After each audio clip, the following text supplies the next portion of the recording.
much loves talking about the roller coasters of a baseball season. That being said, was it still surprising that you guys had this sort of rough patch that you guys did offensively almost simultaneously? No, it's a lot of baseball. Long. People don't realize how long the season is. So hopefully we'll look back at this in August and September and be like, 6 games. You know, it's what it is. You're going to go for 32 in runner scoring position, minimize it. You know, move on. You know, sometimes you're going to get all the runs. We're going to go through streets where we hit 500 runners scoring position. Just the way baseball works. That's why it's law of averages. And you know, obviously you want to have this skid now instead of August and September. And but it's all about bouncing back and playing really good baseball now. Happy Tuesday, everybody. Hi, everybody. I'm Marty Casssavell. Welcome to Marty Time TV. It's great to see you. We are brought to you by the all-new Hamul Casino Resort, the Players Place. You just heard from Gavin Sheets talking about it's baseball. It's a long season. There's only one person who can confirm whether or not it is a long season. His name is AJ Cassavell. AJ, how are you today? Long season. It's very long. I can confirm all of that. But I'm feeling good, feeling refreshed, ready to attack the I guess we're finishing up the first third of the season on Wednesday. The third so of the season. The middle chunk, trade season. It's like the start of the season, then like trade season, then the end of the season. So this is when you really know the contenders from the pretenders, and you figure out, you know, which teams are really going to go ahead and add. Although, of course, with the expanded playoffs, teams have the luxury of time. AJ, I'll tell you this: you picked the right time to go on a small mini vacation, because that was an absolute wretched road trip for the Padres in Toronto, of course, going to Atlanta. But let me ask you this. Right now, on May 27th, what are the Padres? What are they?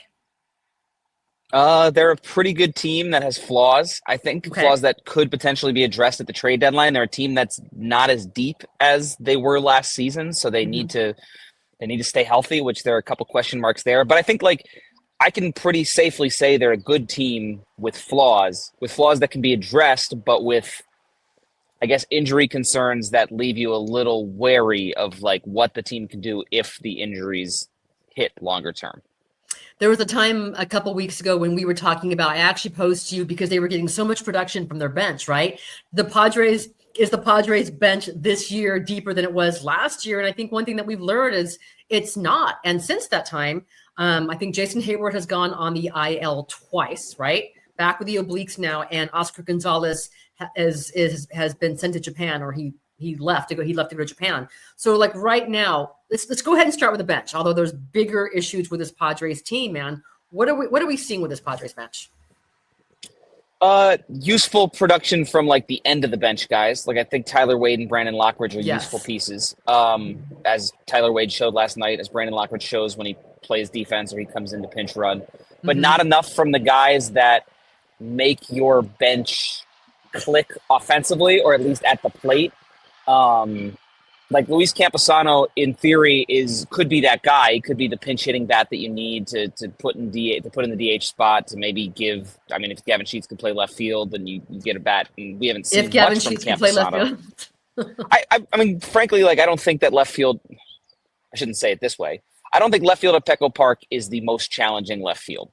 Okay. I think it's so if you want to stow someone who's subpar defensively in the outfield at a position, don't do it in right field or center field at Petco Park. But in left field, I think you can get away with it. And obviously there's going to be issues. We saw it with the finale against Seattle. But anyway, if you're going to play him in left field, which I don't think is the plan, but it's kind of what you need bench guys for, because when guys get hurt, when you need a day here and there, like you need those bench guys to fill in.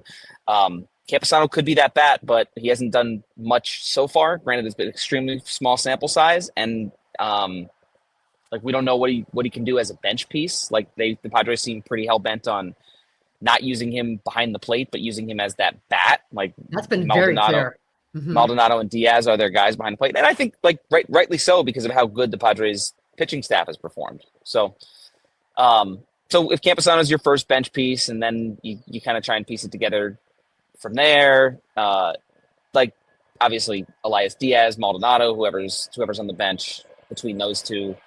And then Lockridge and Wade, like there just needs to be a little bit more thump, a little bit more of when you need to pinch hit in the ninth inning for Martin Maldonado. you're not going to Elias Diaz. You're going to this other bat that you feel comfortable with, and then you can bring in Elias Diaz afterward. And I think there was a stretch right before I went on that mini vacation where they had 3 games that were relatively close in the 9th inning, and they had 3 games where they used Tyler Wade and Elias Diaz as their pinch hitters. And it like, those guys are useful bench pieces. Those guys are useful players to have. Mm-hmm. They're just not that role in the 9th inning of a tie game where you feel comfortable with them coming through. So that's what the Padres will look for. That's what the Padres will probably look for internally first and give Campusano the shot, and also look for trade deadline wise, because like, if we're being honest, of all the needs you could have, like, if the Padres are pretty set in center field, they're set up the middle, the front of their rotation is good. Like, those are going to be the things most teams really want to find. Right. The Padres are going to be looking for bench bats that don't need to play a real true position defensively. And those are kind of, I mean, I don't want to say a dime a dozen, because like, they traded for G-Man Choi a few seasons ago, and like, he wasn't good enough. Like, they need like a caliber that's good enough.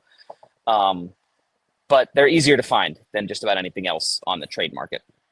Okay, you brought up the pitching and you brought up the injuries, and that's going to bring you back to Michael King, because of course he's on the 15-day IL. Is it 15? Yeah, with shoulder inflammation. I know at that time, Mike Schultz said that he slept wrong in his shoulder. This is what Mike Schultz had to say yesterday. It's just the audio. I don't have the video because I did want to go ahead and see the body language on this. But this is Mike Schultz yesterday when he was asked about Michael King's injury.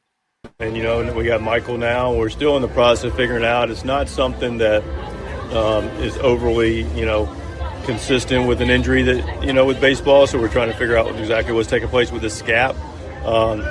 He's feeling a little marginally better today, and we're getting our head around it and getting the medical team to look at it and the doctors. So, we're still exploring what it is and what it looks like long term. So I'm not sure what to make of those comments or how concerning it was. Now, he said it's not an injury related to baseball, which I think is good news. Is there anything that you can add to that discussion, AJ? That would seem to be good news. And like, as much as Mike Schultz wants to downplay it, the Padres have a starting pitcher on the IL with a shoulder injury, which is not ever good news. I don't know if we really know the nature of it. I think the Padres have basically spent yesterday, and maybe we'll learn more today. Like, Michael King hasn't been available since the injury.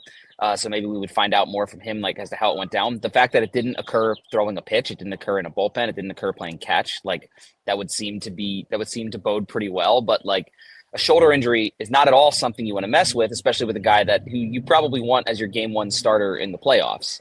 And so the Padres have this stretch coming up, and I wrote about this for today. The Padres have the stretch coming up with 26 games in 27 days, and there's probably not a worse time. Well, there is a worse time, the end of the season, but this is the second worst time for them to be with question marks around Michael King and when Darvish will come back, because they're going to have to piece it together with their pitching staff that is now shorthanded and more shorthanded than it was. And that being said, you cannot rush Michael King back from this just so he can face the Dodgers on June 18th or whatever it ends up being. Like, if this shoulder thing has any issue of recurring, of turning into something worse, especially for a guy that you want at the front of your rotation in October, maybe you got to bite the bullet, take a loss here or there, go with the bullpen game here or there, go with a 4A type starting pitcher here or there. And I think the Padres understand that. I think we've seen that from Ruben Niebla that they're willing to do so. I know Mike Schultz said that that Kyle Hart will be recalled to go ahead and start the finale against the Marlins tomorrow. And I was just thinking, like, how close right now. And hopefully it's good news to Michael King, and hopefully we get clarity. Hopefully we get to have a conversation with him today at Petco Park, and maybe Mike Schultz can add some more there. But how close are we to a rotation of Dylan Cease, Nick Pivetta, Stephen Kolek, Kyle Hart, and Matt Waldron during an absolutely pivotal stretch in June when you're playing the Dodgers and the Giants multiple times? Well, I mean, you have to add Randy Vasquez into there. And Vasquez, I'm sorry, yes. He hasn't been. I wouldn't say he's been good, but he's just been solid enough to make you feel a little bit more comfortable with that. So I don't think we're that far off from that rotation. I don't think that rotation, if those guys all stay healthy, like that those are the guys that they're gonna, like, I think they would have gone with a 6-man rotation if Michael King was healthy, and maybe not even if Darvish was fully back, but if he was planning to come back, at some point they would have had a 6-man rotation during the stretch to withstand some of the grind, so you're not having guys pitch 5 days rest or 4 days rest, 4 days rest, 4 days rest, 3 starts in a row, and then do the same thing again. Like they had to go to 6-man at some point. Okay. They're not going to go to a full-time 6-man here, but I would imagine that they bring a guy up, send a guy down. They like Kyle Hart, maybe they get 2 starts out of him, and if he's mediocre, if he's what he was the last time he was up in the big leagues, send him down, bring up Matt Waldron, but get that extra day in there. You can still finagle that, and honestly, if you add an extra day here or there, I think if you add one during that Diamondback series, you can do so that you're lining up all your best pitchers to face the Dodgers, which is also, I think that's another part of this Kyle Hart move. Like they brought up Kyle Hart and they're having him pitch Wednesday. That is like they said that's because they want to get Nick Pivetta that extra day ahead of this long stretch, and that is definitely a benefit of it.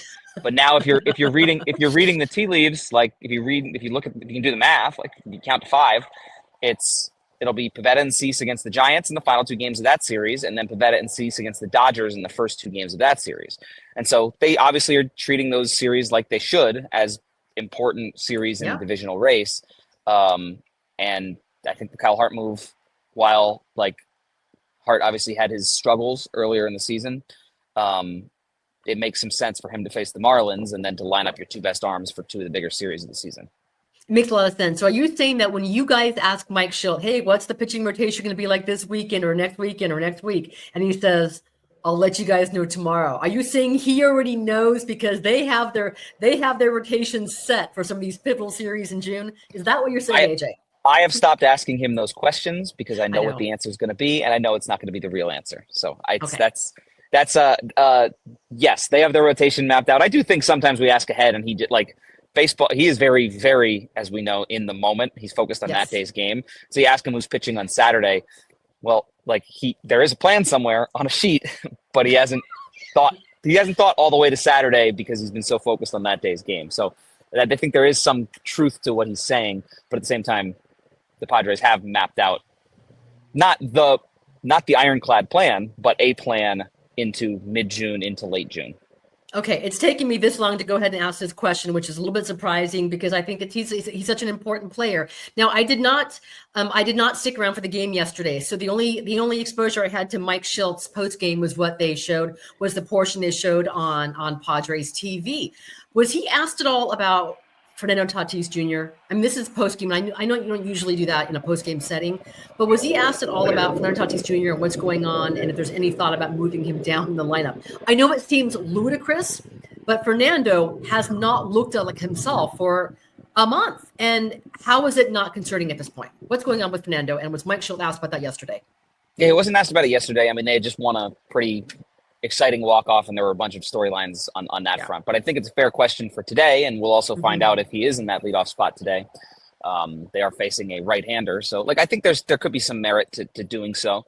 Tatis's skill set also plays really, like, it just plays well at the top of the lineup, whether it's in the 1 spot or the 2 spot. So, as we have seen time and time and time again, like, the Padres are not on the lineup. They're not going to push a panic button and change things around. They didn't do it last summer. There were times they were struggling where they didn't move Jackson Merrill up, and they kept him in the number 7 spot when he was mashing and the rest of the lineup was struggling. Very consistent about that. There were times they're very consistent about saying, and I think having talked to players about this, it sends a message like, and I don't think this is true everywhere. I think some teams move their lineup around all the time, and the players are used to knowing that one day I could be hitting 4th, one day I could be hitting 8th. But with the Padres, their lineup is relatively set with minor changes here and there. And if the Padres were to drop Fernando Tatis Jr. from 1 to 5 or from 1 to 4, I was thinking even 1 to 2. I was thinking even 1 to 2. Now I know Luis Rice has been struggling as well. Think 2 is different. 2 is maybe where, like, I mean, like I'm not in charge. I'm not making lineups, but that's like, I think against you could flip flop Tatis and Arise, and going into the season, that's what we all thought it would be. That's what we all thought it would be. Arise bats first against righties, and Tatis bats first against lefties, and you get each of those guys that extra at bat against the correct handedness guy, and like that's a pretty good formula. I could absolutely see that happening. Like you said, Arise has been scuffling a little bit too, but. Like the Padres are very stubborn's probably the wrong word, but they have a they have a way of doing things with their starting lineup that is, we're going to stick with, we like the guys we have, we're going to stick with it, and changing it up is something we don't want to do because we don't want to send any message that we need to be changing things up because the baseball season is long and it's going to be fine. And generally speaking, that worked for them. Like, they didn't change it last year, and all of a sudden throughout July and August and September, they mashed. I would argue you get in a division series, like, they maybe should have tweaked things toward the end of that series. But that's neither here nor there right now. That's the way the Padres are going to operate with their starting lineup. So I would expect these decisions to be talked about extensively before they actually happen. Okay. We will see if and when it would happen, because I still think, like, Tatis is so valuable in terms of his speed and the threat he poses at the top of the lineup, that putting him, if you're going to drop him, don't drop him. I wouldn't drop him to 4. I think 2 would make a lot of sense. I know the one person who's always consistent about, hey, it's baseball. Hey, it's a long season. Hey, the back of my baseball card. I'm sorry. 1 second. The old people. 1 second. I need 2 more minutes. I'm sorry. I told them I need. Oh, there's a dog. Whose dog is that? 2 more minutes. Thank you. Sorry. They're knocking out walls in my place because there's mold growing and the workers came too early. Sorry about that. Where was I going with this? Oh, Manny Machado, right? He's always said, like, he's always consistent. He's gonna mash. He's gonna post up. The numbers are always gonna be there, and he's showing that again. I know he has now played more games with the Padres and with the Orioles. What has been most impressive about Manny Machado's longevity and how consistent he has been with the Padres? I think this year you're seeing a lot of what makes him impressive because he hadn't been hitting home runs. But at no point was he chasing those home runs. He knew he knew the power numbers weren't there, but he was still content to just hit 310 and spray the ball to all fields and spray line drives and hit the ball hard. And he says he was just kind of taking what the pitchers had given him. Yeah. We've asked him a few times recently, like, what's going on with this power? Like, what changed? And he just says nothing. Like, this is just how the baseball season works. And I believe him on that. Like, there are guys where I probably wouldn't believe that, but you look at Manny Machado's underlying numbers and how hard he was hitting the ball and some of the pitches he was going with. Like, as soon as pitchers started leaving him pitches to hit, he was going to start hitting for power, and that's exactly what's happened. And, like, he wants to talk about back of the baseball card. I don't know that that's the way that it works for everyone. I just think he staunchly believes that like, it's going to come. I don't need to change anything I'm doing. And then as a result, it's a chicken or the egg thing. Like, as a result, it does. As a result, he does start to hit for power. And I don't know. It's really, really impressive to see because it can't be an easy thing to do to not be producing to what you know you can and just be confident enough that it will happen. No, you're absolutely right. It does for him. And you can always, there are certain players that you do worry about, but with Manny Machado, man, I think one thing that I've learned throughout his Padres career is you don't worry about that because he figures it out. He may not carry you in April, but he is going to carry you when it matters the most. AJ, I'm sorry. We're talking to AJ Cassavell. We're brought to you by the all new Hamul Casino Resort, the Players Place. I only have a couple minutes. I need to hustle up. I was going to, did we get to Yu Darvish? I'm sorry. I know we're talking about Michael King. Yu Darvish was supposed to be with with the team, right? In Atlanta. By now. Yeah. Whether it would have been Atlanta or Toronto or where specifically it would have been, Yu Darvish should have been back in the rotation. We don't know the specifics of what he dealt with after his last start. I think he said he just didn't recover all that well. The fact that he was, this was worrisome and I wasn't in Atlanta. And so it was worrisome at the time. The fact that I got to the ballpark yesterday and he was playing catch and it was, I don't want to call it aggressive catch, but it was like he letting it rip a little bit. Didn't look inhibited in playing catch, leads me to believe that whatever concerns there were afterward have been lessened in whatever way. I know they said, I don't know specifically what tests he's undergone. The Padres are coy about all of these things, but I think the fact that he was playing catch yesterday, what is it, 11? I think that was 11 days after his rehab start. And so it's not too far off and he's already somewhat built up and you don't want to, like I said with Michael King, you don't want to rush these things. Yeah. Positive sign. The next thing now is like, how soon does he get back on a bullpen mound? And once we see him back on the bullpen, throwing bullpens, then I can say that this whatever this was probably just a blip But Okay. the fact that he threw 11 days ago, or now 12 days ago, and hasn't pitched since, leads, like, what it tells you is that something was up. Okay, but you said before, now you said the last time we talked that the Padres do not want to go ahead and waste, Padres and Darvish do not want to waste those innings and what he, his arm in a rehab game. So do you think that there could be one more, or do you think that throw a bullpen at Petco Park and then go ahead and return to the mound? I think there would need to be one more. I don't know if it would be a rehab start, but he would need to. Okay.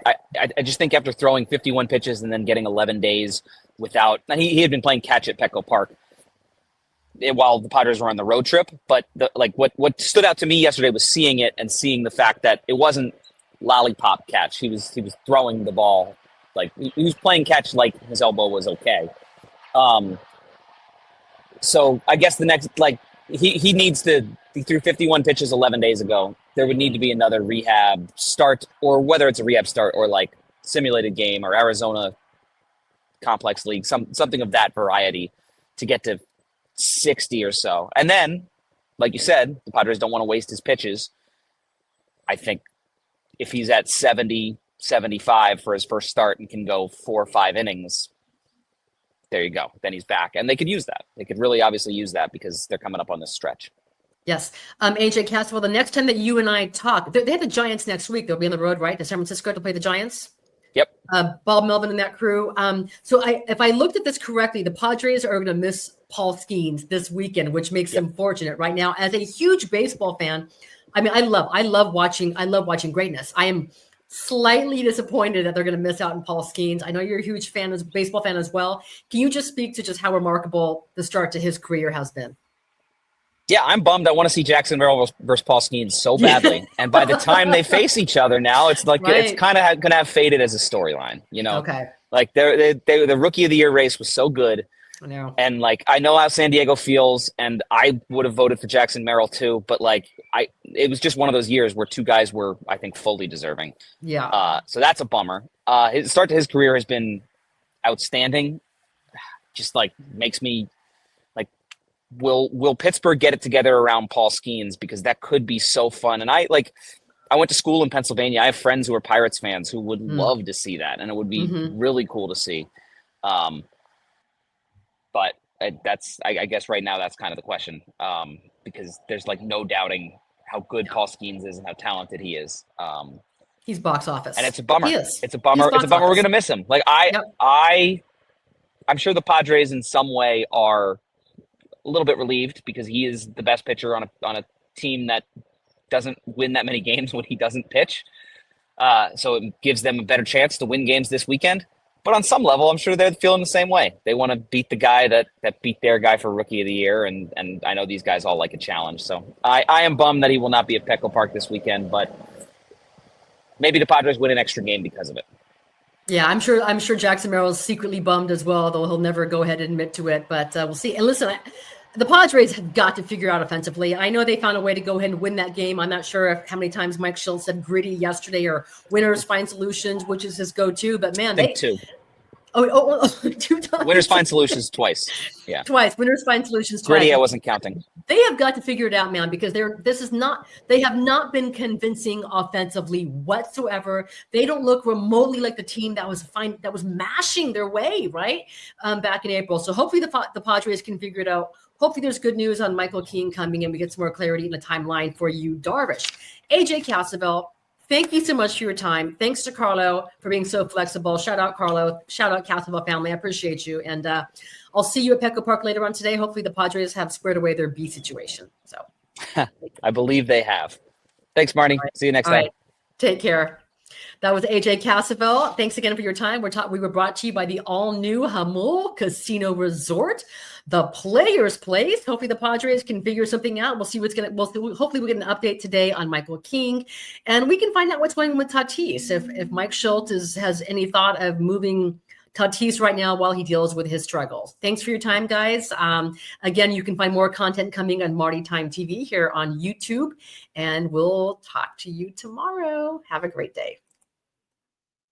That's you're talking way too much, bro. I try to keep it simple. If I do that, buddy, I'll be going to slump real quick. Just keep it simple. See ball, hit ball, man. That's as easy as you can make it.